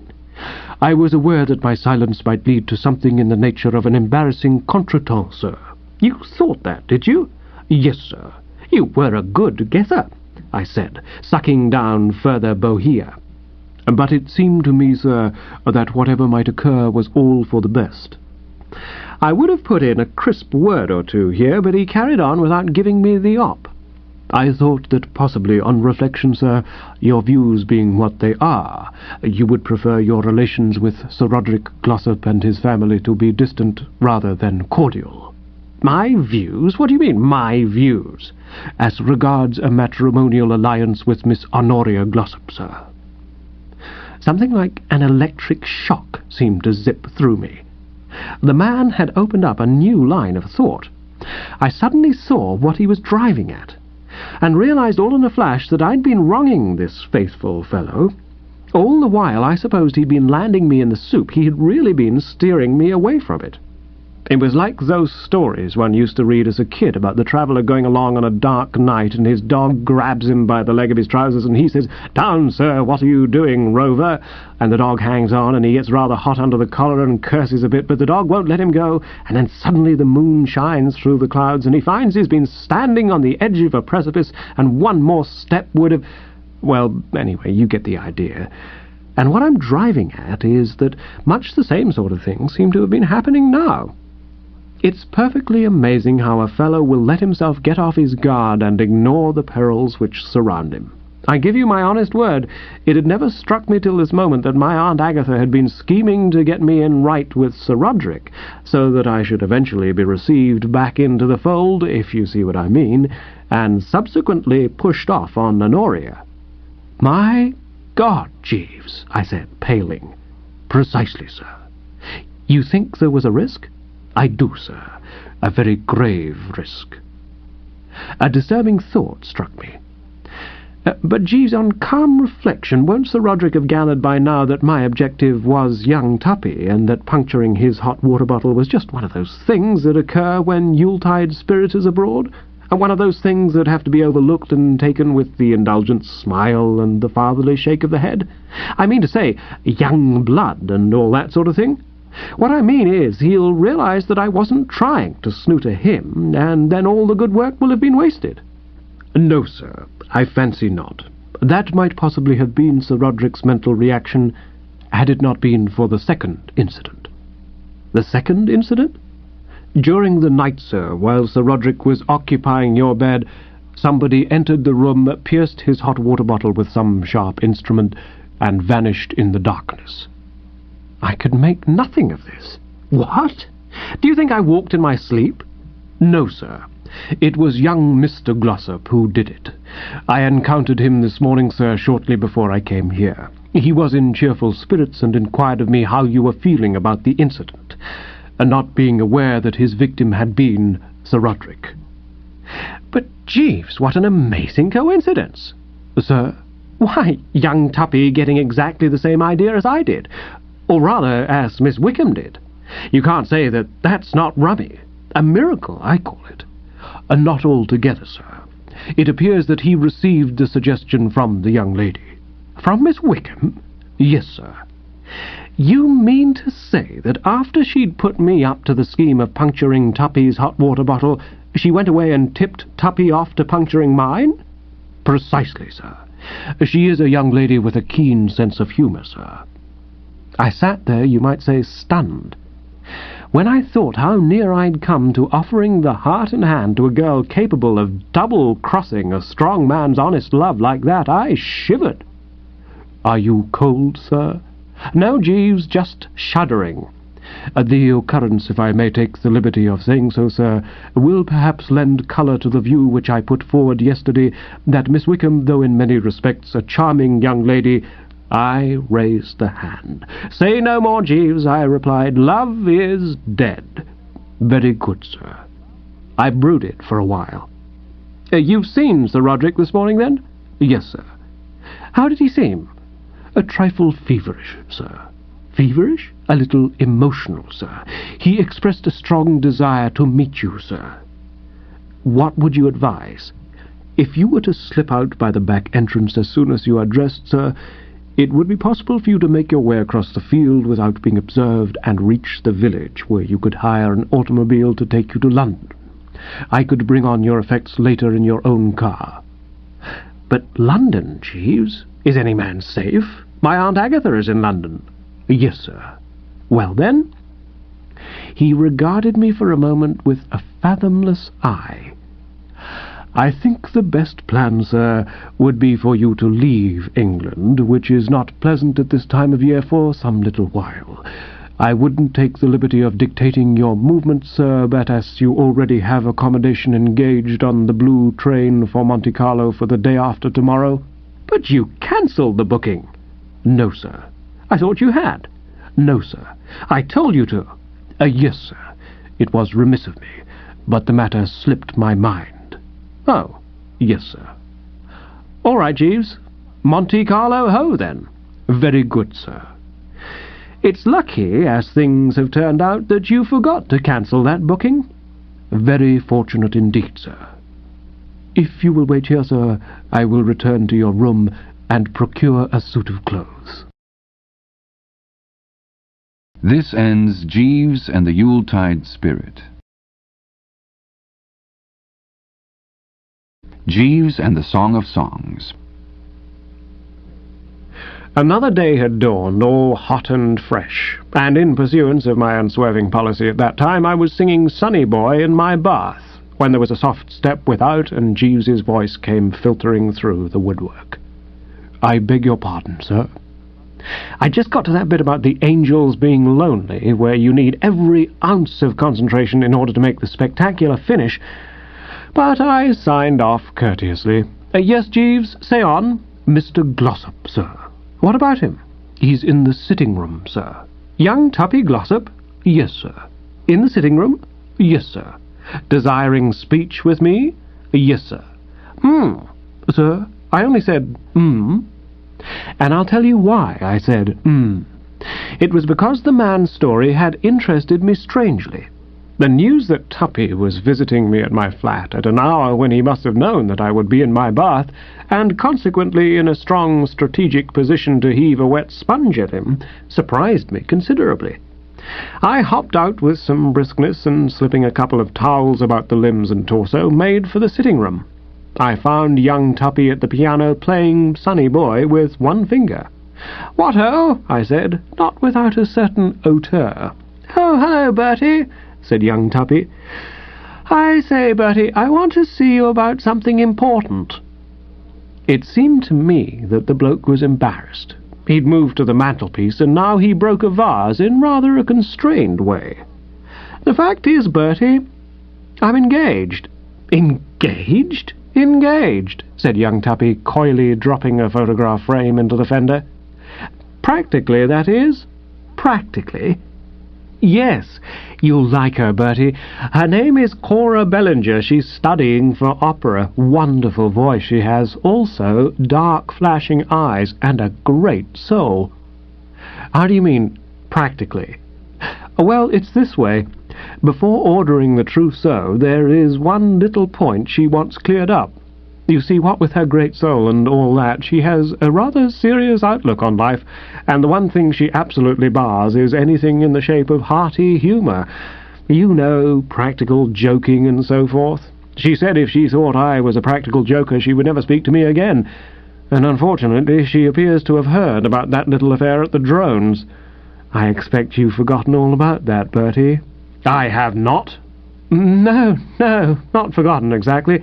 What I mean is, nobody laughs more heartily at the recollection than you, and what I want you to do, old man, is to seize an early opportunity of taking Cora aside and categorically denying that there is any truth in the story. My happiness, Bertie, is in your hands, if you know what I mean. Well, of course, if he put it like that, what could I do? We Woosters have our code. Oh, all right, I said, but far from brightly. Splendid fellow.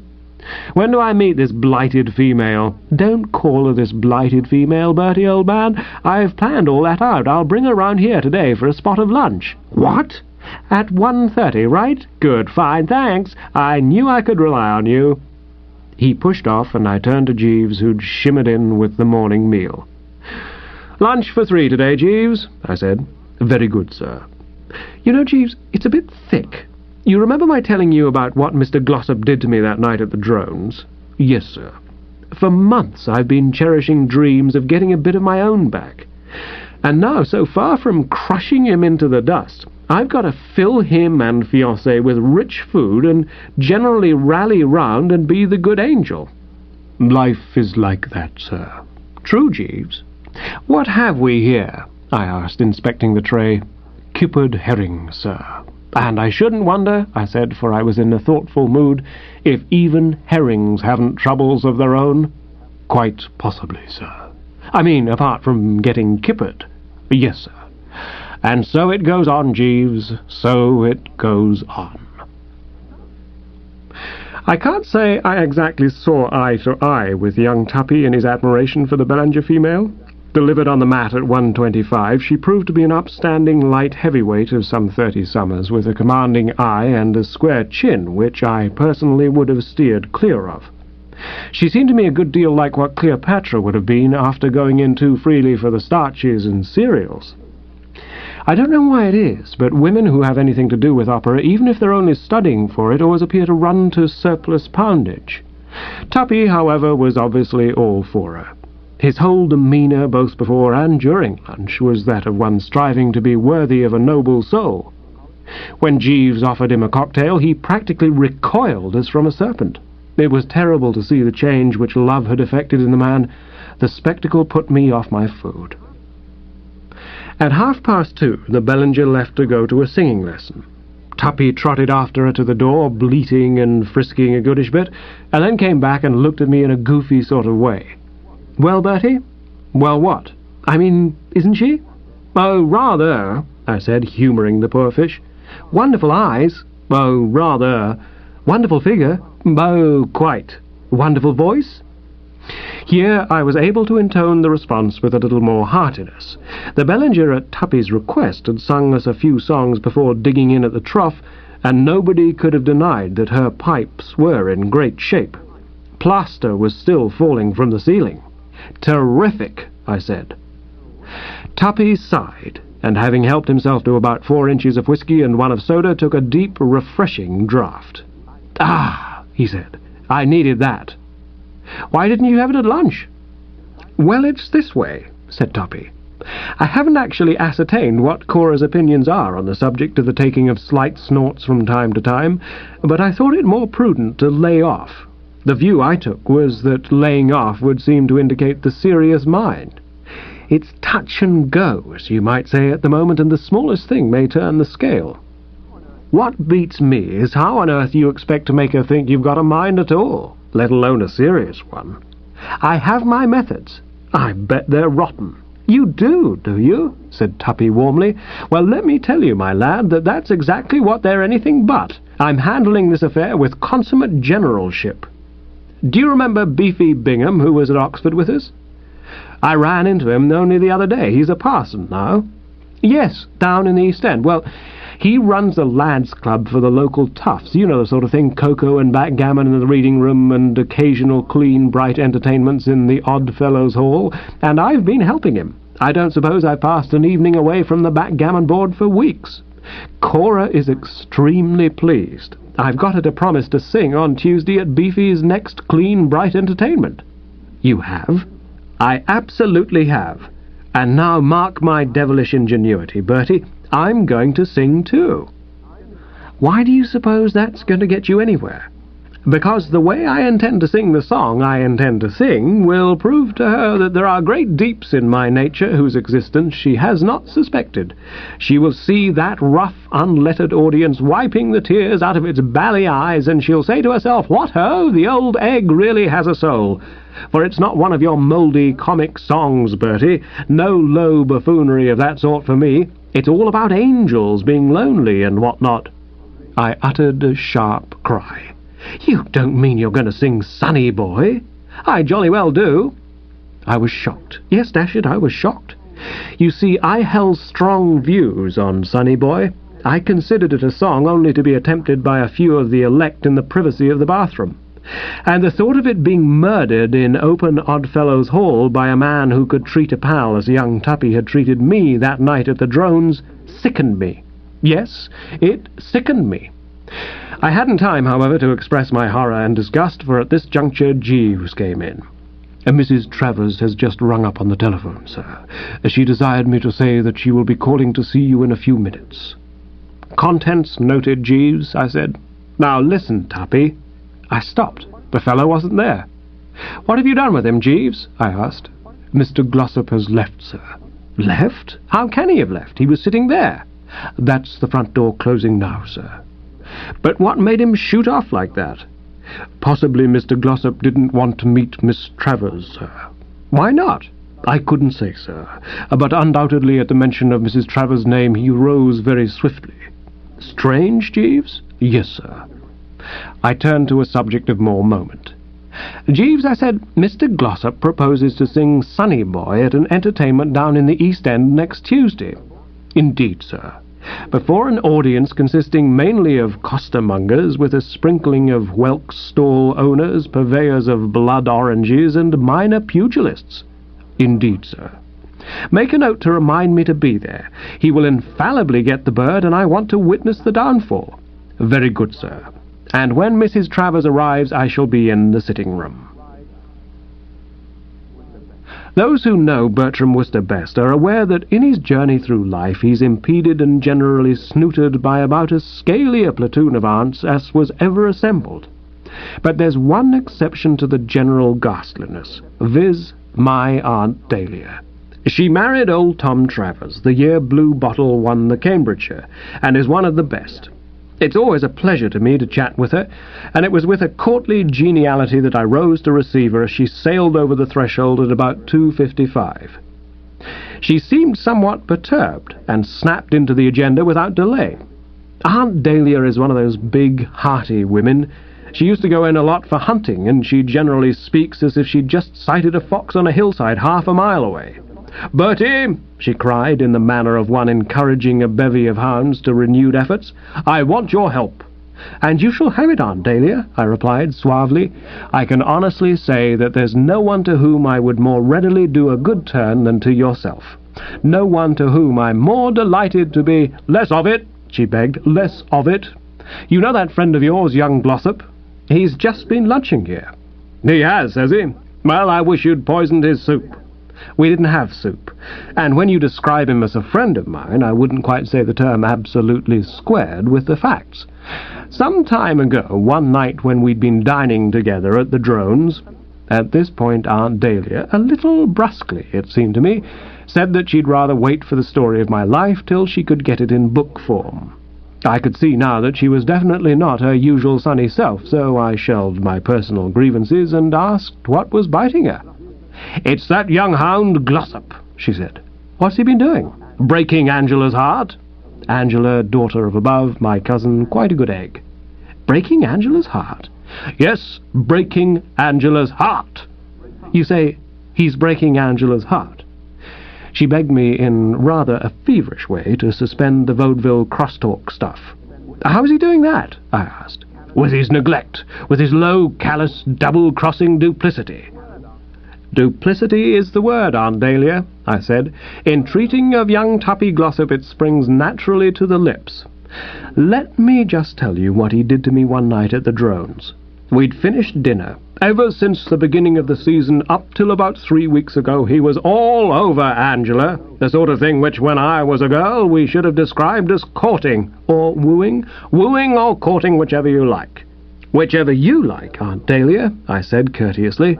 "Well, anyway, he haunted the house, lapped up daily lunches, danced with her half the night, and so on, till naturally the poor kid, who's quite off her oats about him, took it for granted that it was only a question of time before he suggested that they should feed for life out of the same crib. And now he's gone and dropped her like a hot brick, and I hear he's infatuated with some girl he met at a Chelsea tea party, a girl named, now what was it? Cora Bellinger? How do you know? She was lunching here today." "He brought her?" "Yes." "What's she like?" "Pretty massive, in shape a bit on the lines of the Albert Hall." "Did he seem fond of her?" "Couldn't take his eyes off the chassis." "The modern young man," said Aunt Dahlia, "is a congenital idiot and wants a nurse to lead him by the hand and some strong attendant to kick him regularly at intervals of a quarter of an hour." I tried to point out the silver lining. "If you ask me, Aunt Dahlia," I said, "I think Angela is well out of it. This Glossop is a tough baby, one of London's toughest. I was trying to tell you just now what he did to me one night at the Drones. First, having got me in sporting mood with a bottle of the ripest, he betted I wouldn't swing myself across the swimming bath by the ropes and rings. I knew I could do it on my head, so I took him on, exulting in the fun, so to speak, and when I'd done half the trip and was going as strong as damn it, I found he'd looped the last rope back against the rail, leaving me no alternative but to drop into the depths and swim ashore in correct evening costume. He did. He certainly did. It was months ago, and I haven't really got dry yet. You wouldn't want your daughter to marry a man capable of a thing like that. On the contrary, you restore my faith in this young hound. I see that there must be lots of good in him after all, and I want this Bellinger business broken up, Bertie." "How?" "I don't care how, any way you please." "But what can I do?" "Do? Why, put the whole thing before your man Jeeves. Jeeves will find a way. One of the most capable fellows I've ever met. Put the thing squarely up to Jeeves and tell him to let his mind play round the topic." "There may be something in what you say, Aunt Dahlia," I said thoughtfully. "Of course there is," said Aunt Dahlia. "A little thing like this will be child's play to Jeeves. Get him working on it, and I'll look in tomorrow to hear the result." With which she biffed off, and I summoned Jeeves to the presence. "Jeeves," I said, "you've heard all?" "Yes, sir." "I thought you would. My Aunt Dahlia has what you might call a carrying voice. Has it ever occurred to you that if all other sources of income failed, she could make a good living calling the cattle home across the sands of Dee?" "I had not considered the point, sir, but no doubt you're right." "Well, how do we go? What's your reaction? I think we should do our best to help and assist." "Yes, sir. I'm fond of my Aunt Dahlia, and I'm fond of my cousin Angela. Fond of them both, if you get my drift. What the misguided girl finds so attractive in her young Tuppy I can't say, Jeeves, and you can't say. But apparently she loves the man, which shows it can be done, a thing I wouldn't have believed myself, and is pining away like Patience on a monument, sir. Like Patience, as you very shrewdly remark, on a monument. So we must cluster round. Bend your brain to the problem, Jeeves. It's one that will tax you to the uttermost." Aunt Dahlia blew in on the morrow, and I rang the bell for Jeeves. He appeared looking brainier than one could have believed possible, sheer intellect shining from every feature, and I could see at once that the engine had been turning over. "Speak, Jeeves," I said. "Very good, sir." "You have brooded?" "Yes, sir." "With what success?" "I have a plan, sir, which I fancy may produce satisfactory results." "Let's have it," said Aunt Dahlia. "In affairs of this description, madam, the first essential is to study the psychology of the individual." "The what of the individual?" The psychology, madam. He means the psychology, I said. And by psychology, Jeeves, you imply the natures and dispositions of the principles in the matter, sir. You mean what they're like? Precisely, sir. Does he talk like this when you're alone, Bertie? Asked Aunt Dahlia. Well, sometimes, occasionally, and on the other hand, sometimes not. Proceed, Jeeves. Well, sir, if I may say so, the thing that struck me most forcibly about Miss Bellinger when she was under my observation was that hers was a somewhat hard and intolerant nature. I could envisage Miss Bellinger applauding success. I could not so easily see her pitying and sympathizing with failure. Possibly you will recall, sir, her attitude when Mr. Glossop endeavoured to light her cigarette with his automatic lighter. I thought I detected a certain impatience at his inability to produce the necessary flame. True, Jeeves, she ticked him off. Precisely, sir. Let me get this straight, said Aunt Dahlia, looking a bit fogged. You think that if he goes on trying to light her cigarettes with his automatic lighter long enough, she will eventually get fed up and hand him the mitten? Is that the idea? I merely mentioned the episode, madam, as an indication of Miss Bellinger's somewhat ruthless nature. Ruthless, I said, is right. The Bellinger is hard-boiled. Those eyes, that chin, I could read them. A woman of blood and iron, if ever there was one. Precisely, sir. I think, therefore, that should Miss Bellinger be a witness of Mr. Glossop appearing to disadvantage in public, she would cease to entertain affection for him. In the event, for instance, of his failing to please the audience on Tuesday with his singing, I saw daylight. By Jove, Jeeves, you mean if he gets the bird, all will be off? I shall be greatly surprised if such is not the case, sir. I shook my head. We can't leave this thing to chance, Jeeves. Young Tuppy singing Sonny Boy is the likeliest prospect for the bird that I can think of. But no, you must see for yourself that we cannot simply trust to luck. We needn't trust to luck, sir. I would suggest that you approach your friend Mr. Bingham and volunteer your services as a performer at his forthcoming entertainment. It could readily be arranged that you sang immediately before Mr. Glossop. I fancy, sir, that if Mr. Glossop were to sing Sonny Boy directly after you, too, had sung Sonny Boy, the audience would respond satisfactorily. By the time Mr. Glossop began to sing, they would have lost their taste for that particular song and would express their feelings warmly. Jeeves, said Aunt Dahlia, you're a marvel. Thank you, madam. Jeeves, I said, you're an ass. What do you mean he's an ass? Said Aunt Dahlia hotly. I think it's the greatest scheme I ever heard. Me sing Sonny Boy at Beefy Bingham's clean, bright entertainment, I can see myself. You sing it daily in your bath, sir. Mr. Wooster, said Jeeves, turning to Aunt Dahlia, has a pleasant light baritone. I bet he has, said Aunt Dahlia. I froze the man with a look.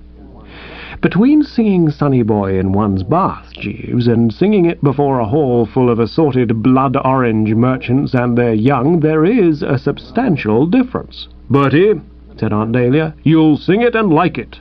I will not. Bertie, nothing will induce... Bertie, said Aunt Dahlia firmly, you will sing Sonny Boy on Tuesday, the 3rd Prox, and sing it like a lark at sunrise, or may an aunt's curse... I won't.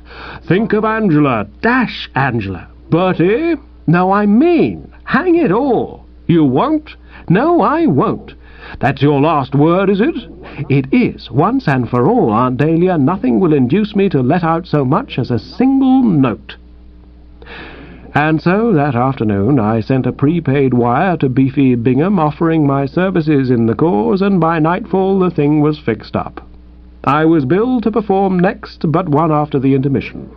Following me came Tuppy, and immediately after him Miss Cora Bellinger, the well-known operatic soprano. Jeeves, I said that evening, and I said it coldly, I shall be obliged if you'll pop round to the nearest music shop and procure me a copy of Sonny Boy. It will now be necessary for me to learn both verse and refrain. Of the trouble and nervous strain which this will involve, I say nothing. Very good, sir. But this I do say. I'd better be starting immediately, sir, or the shop will be closed. Ha! I said, and I meant it to sting. Although I'd steeled myself to this ordeal before me, and had set out full of the calm, quiet courage which makes men do desperate deeds with careless smiles, I must admit that there was a moment just after I'd entered the Oddfellows' Hall at Bermondsey East and run an eye over the assembled pleasure-seekers, when it needed all the bulldog pluck of the Woosters to keep me from calling it a day and taking a cab back to civilization. The clean, bright entertainment was in full swing when I arrived, and somebody who looked as if he might be the local undertaker was reciting Gunga Din. And the audience, though not actually kayaking in the full technical sense of the term, had a grim look which I didn't like at all. The mere sight of them gave me the sort of feeling Shadrach, Meshach, and Abednego must have had when preparing to enter the burning fiery furnace. Scanning the multitude, it seemed to me that they were for the nonce suspending judgment. Did you ever tap on the door of one of those New York speakeasy places and see the grill snap back and a face appear? There's one long silent moment when its eyes are fixed on yours and all your past life seems to rise up before you. Then you say that you're a friend of Mr. Zinzenheimer, and he told you that they'd treat you right if you mentioned his name, and the strain relaxes. Well, these costermongers and whelk stallers appear to me to be looking just like that face. Start something, they seem to say, and they'd know what to do about it. And I couldn't help feeling that my singing sonny boy would come, in their opinion, under the head of starting something. "A nice full house, sir," said a voice at my elbow. It was Jeeves, watching the proceedings with an indulgent eye. "You here, Jeeves?" I said coldly. "Yes, sir. I've been present since the commencement." "Oh," I said. "Any casualties yet?" "Sir?" "You know what I mean, Jeeves," I said sternly, "and don't pretend you don't. Anybody got the bird yet?" "Oh, no, sir." "I shall be the first, you think?" "No, sir. I see no reason to expect such a misfortune. I anticipate that you will be well received." A sudden thought struck me. "And you think everything will go according to plan?" "Yes, sir." "Well, I don't," I said, "and I'll tell you why I don't. I've spotted a flaw in your beastly scheme." "A flaw, sir?" "Yes. Do you suppose for a moment that if, when Mr. Glossop hears me singing that dashed song, he'll come calmly on a minute after me and sing it too? Use your intelligence, Jeeves. He'll perceive the chasm in his path and pause in time. He'll back out and refuse to go on at all." "Mr. Glossop will not hear you sing, sir. At my advice he has stepped across the road to the Jug and Bottle, an establishment immediately opposite the hall, and he intends to remain there until it is time for him to appear on the platform." "Oh," I said. "If I might suggest it, sir, there is another house named the Goat and Grapes, only a short distance down the street. I think it might be a judicious move if I were to put a bit of custom in their way. It would ease the nervous strain of waiting, sir." I hadn't been feeling any too pleased with the man for having let me in for this ghastly binge, but at these words, I'm bound to say, my austerities softened a trifle. He was undoubtedly right. He'd studied the psychology of the individual, and it had not led him astray. A quiet 10 minutes at the Goat and Grapes was exactly what my system required. To buzz off there and inhale a couple of swift whiskey and sodas was, with Bertie Wooster, the work of a moment. The treatment worked like magic. What they'd put into the stuff besides vitriol I could not have said, but it completely altered my outlook on life. That curious, gulpy feeling passed. I was no longer conscious of the sagging sensation at the knees. The limbs ceased to quiver gently, the tongue became loosened in its socket, and the backbone stiffened. Pausing merely to order and swallow another of the same, I bade the barmaid a cheery good night, nodded affably to one or two fellows in the bar whose faces I liked, and came prancing back to the hall, ready for anything. And shortly afterwards I was on the platform with about 1,000,000 bulging eyes goggling up at me. There was a rummy sort of buzzing in my ears, and then through the buzzing I heard the sound of a piano starting to tinkle, and commending my soul to God, I took a good, long breath and charged in. Well, it was a close thing. The whole incident is a bit blurred, but I seem to recollect a kind of murmur as I hit the refrain. I thought at the time it was an attempt on the part of the many-headed to join in the chorus, and at the moment it rather encouraged me. I passed the thing over the larynx with all the vim at my disposal, hit the high note, and off gracefully into the wings.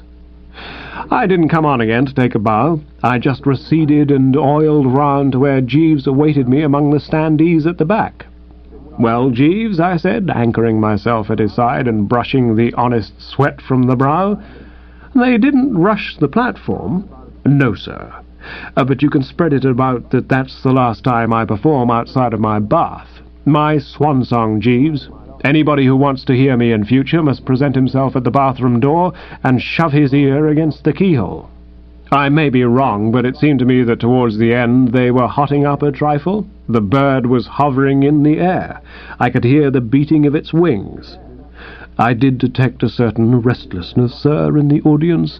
I fancy they had lost their taste for that particular melody. Eh?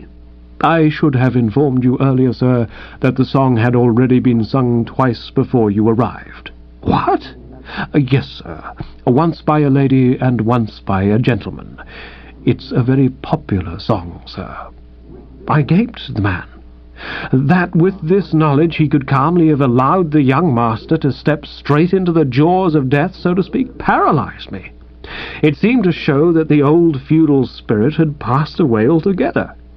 I was about to give him my views on the matter in no uncertain fashion, when I was stopped by the spectacle of young Tuppy lurching onto the platform. Young Tuppy had the unmistakable air of a man who has recently been round to the jug and bottle.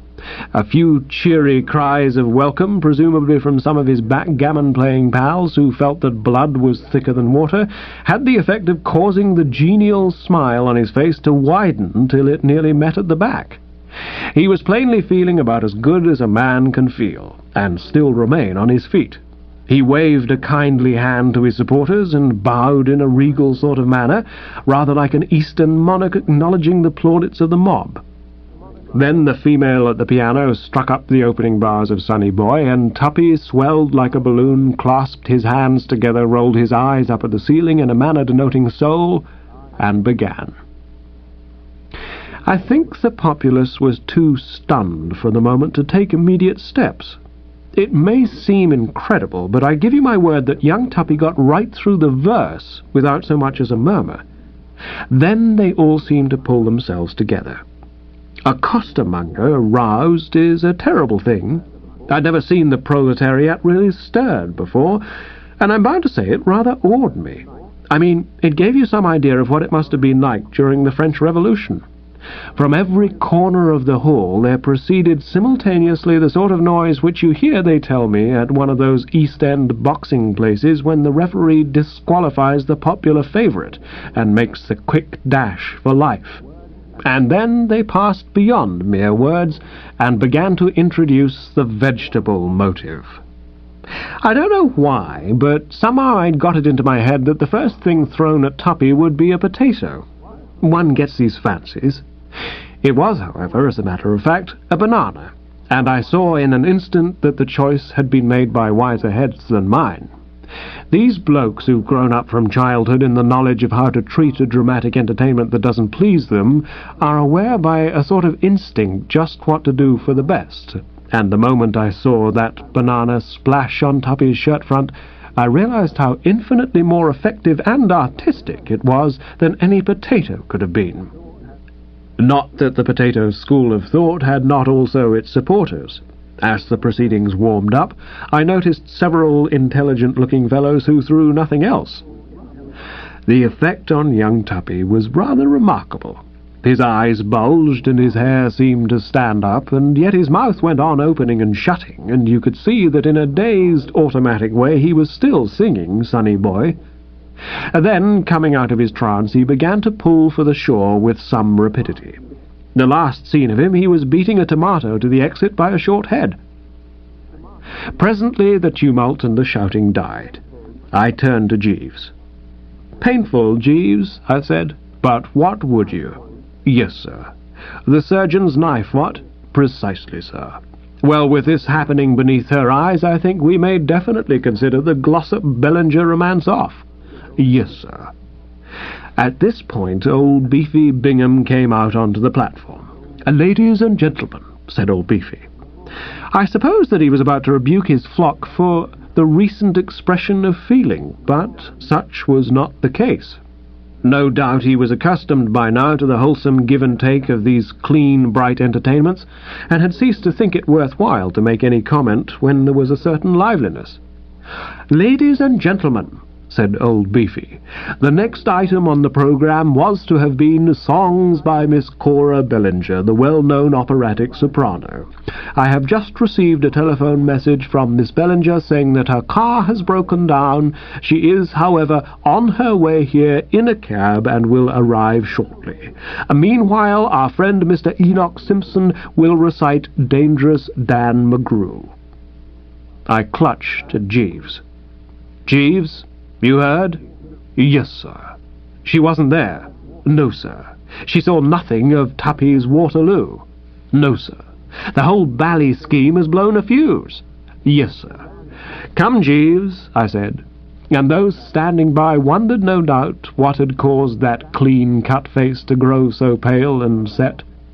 I have been subjected to a nervous strain unparalleled since the days of the early martyrs. I've lost pounds in weight and permanently injured my entire system. I've gone through an ordeal, the recollection of which will make me wake up screaming in the night for months to come. And all for nothing. Let us go. If you have no objection, sir, I would like to witness the remainder of the entertainment. Suit yourself, Jeeves, I said moodily. Personally, my heart is dead, and I'm going to look in at the Goat and Grapes for another of the cyanide specials, and then home. It must have been about 10:30, and I was in the old sitting-room somberly sucking down a more or less final restorative, when the front doorbell rang, and there on the mat was young Tuppy. He looked like a man who's passed through some great experience and stood face to face with his soul. He had the beginnings of a black eye. "Hello, Bertie," said young Tuppy. He came in and hovered about the mantelpiece as if he were looking for things to fiddle with and break. "I've just been singing at Beefy Bingham's entertainment," he said after a pause. "Oh," I said. "How did you go?" "Like a breeze," said young Tuppy. "Held them spellbound." "Knocked 'em, eh?" "Cold," said young Tuppy. "Not a dry eye." And this, mark you, a man who had had a good upbringing and had no doubt spent years at his mother's knee being taught to tell the truth.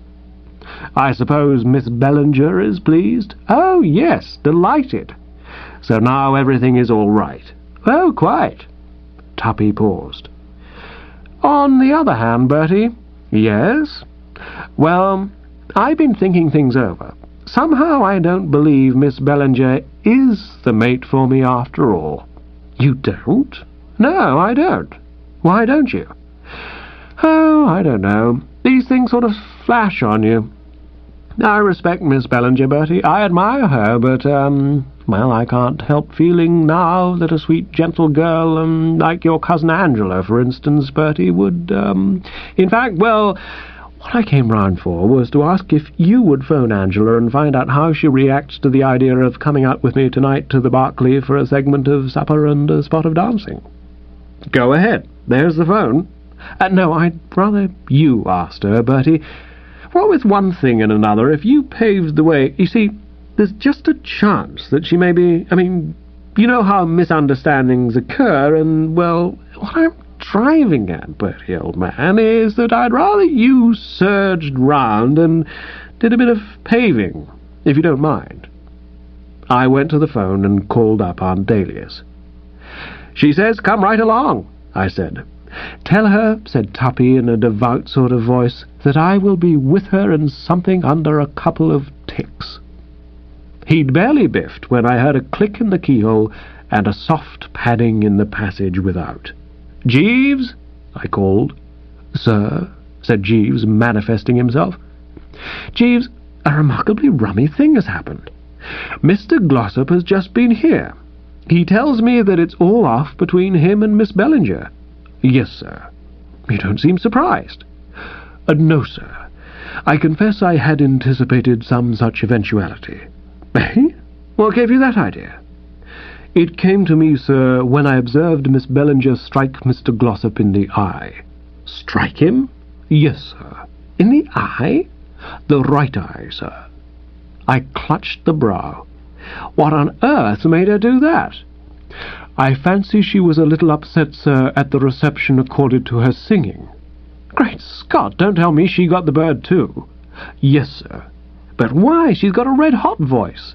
Yes, sir, but I think the audience resented her choice of song. Jeeves! Reason was beginning to do a bit of tottering on its throne. You aren't going to stand there and tell me that Miss Bellinger sang Sonny Boy too? Yes, sir. And rashly, in my opinion, brought a large doll onto the platform to sing it to. The audience affected to mistake it for a ventriloquist's dummy, and there was some little disturbance. But, Jeeves, what a coincidence! Not altogether, sir. I ventured to take the liberty of accosting Miss Bellinger on her arrival at the hall and recalling myself to her recollection. I then said that Mr. Glossop had asked me to request her that as a particular favour to him, the song being a favourite of his, she would sing Sonny Boy. And when she found that you and Mr. Glossop had also sung the song immediately before her, I rather fancy that she supposed that she had been the victim of a practical pleasantry by Mr. Glossop. Will there be anything further, sir? No, thanks. Good night, sir. Good night, Jeeves, I said reverently. This ends Jeeves and the Song of Songs.